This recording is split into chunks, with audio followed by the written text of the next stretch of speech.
Hello everyone. आज के video में हम सैम्पलिंग टेक्निक्स के रिगार्डिंग डिस्कस करेंगे। ये टॉपिक रिसर्च से है, पेपर 1 से है, जीसेट एंड नेट के लिए बहुत ही इम्पॉर्टेंट है। और ये topic MCom, MBA and BBA वो लोगों के लिए भी बहुत ही इम्पॉर्टेंट है। पॉपुलेशन, तो सैंपल को समझने से पहले पॉपुलेशन समझना पड़ेगा। A population refers to the entire set of individual objects or data points that you want to study. It can be large or small, depend on the scope of your research. जो population है वो entire set of a individual, जो भी आप research करना चाहते हो वो पूरा जो ग्रुप है उसे क्या बोलोगे?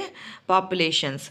वो लार्ज भी हो सकता है एंड स्मॉल भी हो सकता है, depends upon the scope of your research. आपका रिसर्च का जो स्कोप है वो एरिया है उसके ऊपर डिपेंड रहेगा कि आपकी जो पॉपुलेशन है वो लार्ज है या फिर स्मॉल है। Example, all student in school और ऑल पीपल इन कंट्री। अभी मुझे रिसर्च करना है स्टूडेंट के लिए और वो पूरे कंट्री के स्टूडेंट के ऊपर रिसर्च करना है, तो कंट्री में जितने भी स्टूडेंट हैं वो मेरे लिए क्या हो जाएंगे?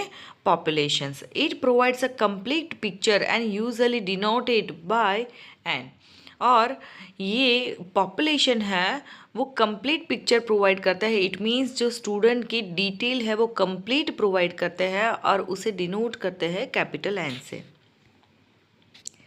Sample, sample is a subset of population that is selected for analysis. It is used when studying the entire population is impractical or impossible.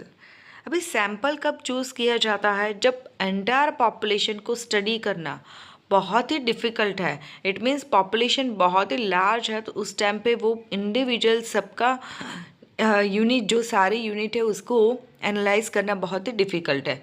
तो उस टाइम पे पॉपुलेशन का subset, it means one part है, उसको analysis करने के लिए choose करते हैं, तो उसे बोलते हैं sample.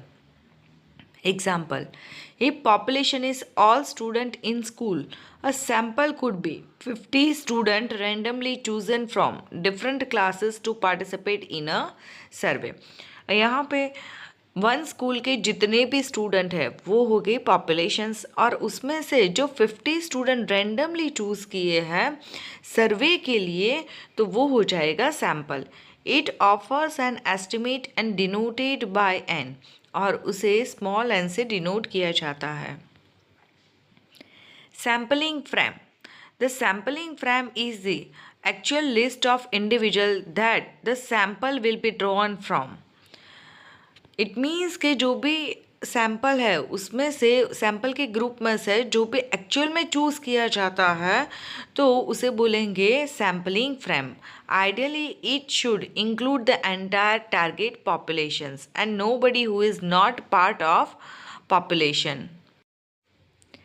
Sampling frame means entire target population में जो एक सैम्पल का लिस्ट लेते हैं, ड्रॉन करते हैं, उसे बोलेंगे sampling frame. Parameters like a population mean describe the population. जो पॉपुलेशन है उसे पैरामीटर डिस्क्राइब करता है।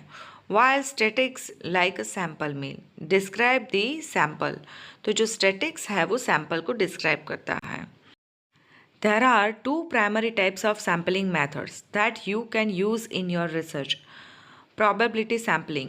It involves random selection, allowing you to make strong static inference about the whole group. जो whole group है उसमें से random select करते हैं तो उसे बोलेंगे probability sample. It means without bias. Non-probability sampling. It involves non-random selection based on convenience or other criteria, allowing you to easily collect data. तो non probability sampling it means कि जब हम sample का सिलेक्शन नॉन रैंडम बेस पे करते हैं। Non random selections हमारी convenience के अकॉर्डिंग करते हैं, हमारा जो भी नॉलेज है उसके अकॉर्डिंग करते हैं, हमारे लिए जो इजी है उसके उस तरीके से हम सैम्पल चूज़ करते हैं, तो उसे बोलेंगे non probability sampling. Sampling techniques, probability sampling तो simple random, stratified sampling, cluster sampling, systematic sampling and multi stage sampling. Non probability sampling types quota sampling, snowball sampling, judgement sampling and convenience sampling. अभी detail में हम study करेंगे probability sampling and non probability sampling हमारे next lecture में.